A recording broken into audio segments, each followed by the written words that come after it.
June 6, 1944, 6:30 a.m. The water is freezing, the ramp drops, and the first man steps forward into the surf. He takes 3 steps, then the machine gun finds him. He falls face down into the shallow water. The men behind him keep moving. They have no choice. This is Omaha Beach, and most of them will not survive the next 10 minutes. Welcome to World War II Chronicles.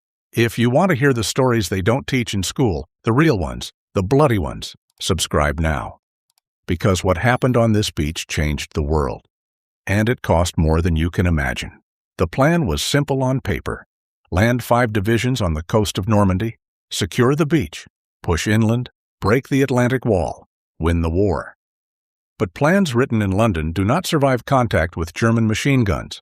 The first wave was supposed to land at low tide. This would expose the beach obstacles, wooden stakes, metal hedgehogs, mines tied to posts. The engineers would clear paths.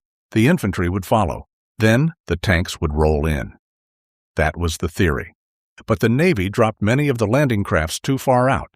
Some men had to wade through chest-deep water for 200 yards, carrying 60 pounds of gear, under fire the entire way. Others were dumped directly onto sandbars. The boat ramp opened. The bullets came in like rain. 30 men in a boat. 20 died before touching the sand. The ones who made it out dove under the water, held their breath, came up gasping, moved forward, fell again. The beach was not flat. It sloped upward toward a seawall, and beyond the seawall were the cliffs. On top of the cliffs sat German bunkers. Concrete walls 3 feet thick, firing slits facing the ocean. Inside each bunker was a machine gun crew. They had been waiting for months. They knew exactly where to aim. They did not waste bullets. They fired in bursts, steady, calculated, sweeping left to right.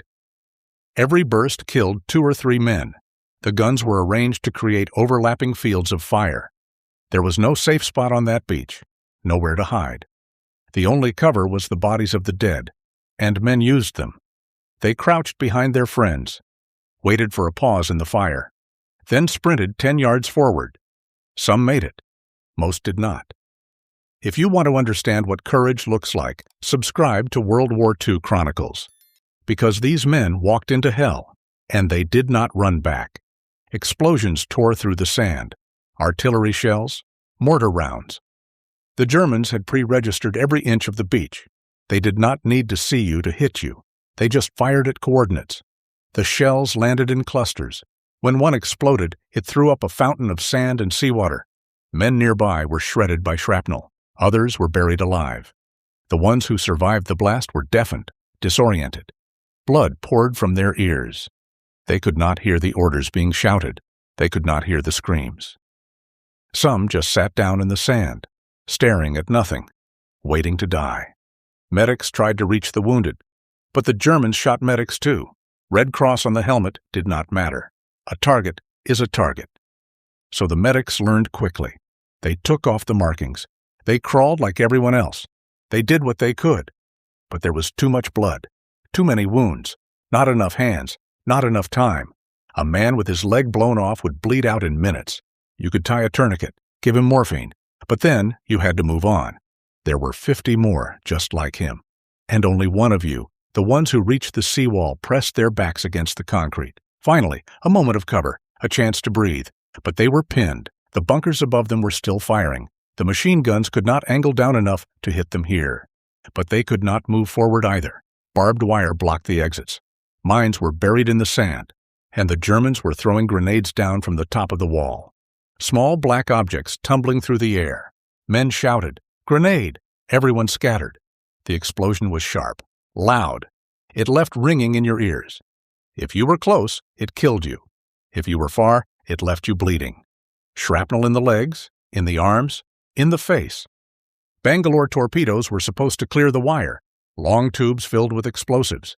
You pushed them under the obstacle, lit the fuse, ran.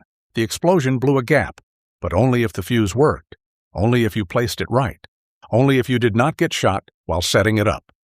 Many men died trying, but some succeeded. Holes opened in the wire, paths appeared. Small groups began to move. They climbed the bluff. slowly, using whatever cover they could find. Rocks, grass, craters. Each step was a gamble. Each breath could be your last. But they kept going, because staying on the beach meant dying on the beach. Up on the cliffs, the German defenders were not supermen. They were just soldiers, tired, scared, low on supplies. But they had the high ground, and they had orders. Do not let the Allies pass. So they fought. They reloaded their guns, they threw their grenades, they called in artillery strikes, and they killed hundreds of Americans. But the Americans kept coming, wave after wave, more boats, more men. The beach was covered with bodies now. The tide was coming in. The water turned red. Wounded men dragged themselves toward the seawall. Others floated face down in the surf. Equipment was scattered everywhere. Rifles, helmets, packs, radios, all useless now. But still the boats kept landing, because the plan said they had to, even though the plan was falling apart. By mid-morning, the commanders offshore realized the truth. Omaha was a disaster. The other beaches, Utah, Gold, Juneau, Sword, they were progressing. But Omaha was stuck. Thousands of men were pinned down. The landing schedule was collapsing. For a moment, there was talk of pulling back, abandoning the beach, trying again somewhere else, but that would mean leaving the wounded behind. That would mean admitting defeat, and that was not an option. So they kept pushing. Destroyers moved in closer to shore, dangerously close, close enough to fire directly at the bunkers. The Navy gunners could see the German positions. They aimed, they fired. The shells screamed overhead. Explosions rocked the cliffside. Concrete shattered. Bunkers collapsed. The machine gun fire slowed, not stopped, but slowed, and that was enough. Small groups of infantry made it to the top. They threw grenades into the bunkers. They shot the German crews. They cleared the positions one by one. It was not a coordinated attack. It was chaos. But it worked, because enough men were willing to die to make it work. By noon, the beachhead was barely secured, a thin line of soldiers clinging to the top of the bluff. No tanks, no heavy weapons, just rifles and determination. The casualties were staggering. Estimates vary. But roughly 2,000 American soldiers were killed or wounded on Omaha Beach that day.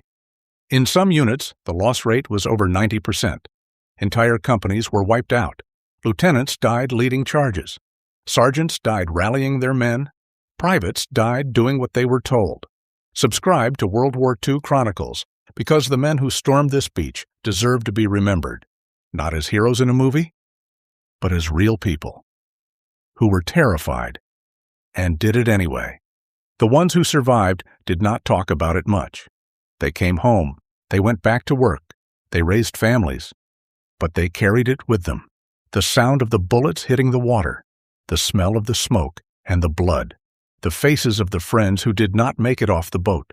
Some had nightmares for the rest of their lives. Others just went quiet when someone asked about the war. They would nod. Change the subject, look away. Because how do you explain what it felt like to walk through that? How do you describe the weight of knowing that the man next to you is dead and you are not, and that it could have just as easily been you? There is no logic to it, no fairness, just luck, and that is the hardest part to accept. The beach today is peaceful, quiet. The bunkers are still there, empty now. Tourists walk along the sand. They take pictures. They read the plaques. They try to imagine what it was like. But they cannot. Nobody can. Unless you were there. Unless you felt the water pull at your legs. Unless you heard the scream of the shells. Unless you saw the bodies pile up in the surf. Then you know, and you never forget. War is not about strategy. It is not about politics. It is not about flags and speeches. War is about young men dying in the sand. It is about fathers who never came home. It is about letters that were never sent. It is about the cost, and the cost is always higher than anyone wants to admit. The invasion succeeded. The Allies pushed inland. They liberated France. They defeated Nazi Germany, and the world changed because of it. But that victory was built on the bodies of boys who never saw their 20th birthday. Boys who jumped into the water and never came out. Boys who believed in something bigger than themselves and gave everything they had. We owe them more than memory. We owe them the truth that war is horror, that bravery is not the absence of fear, but the choice to move forward despite it, that freedom is not free, it is paid for in blood. And the bill came due on June 6, 1944, on a beach in Normandy where the water ran red, and 2,000 men became part of history. Subscribe to World War II Chronicles. Join us to remember the cost, to honor the sacrifice, to make sure that what happened on Omaha Beach is never forgotten, because they walked into the fire. And they did not turn back. Thank you for listening. Stay safe, and remember them.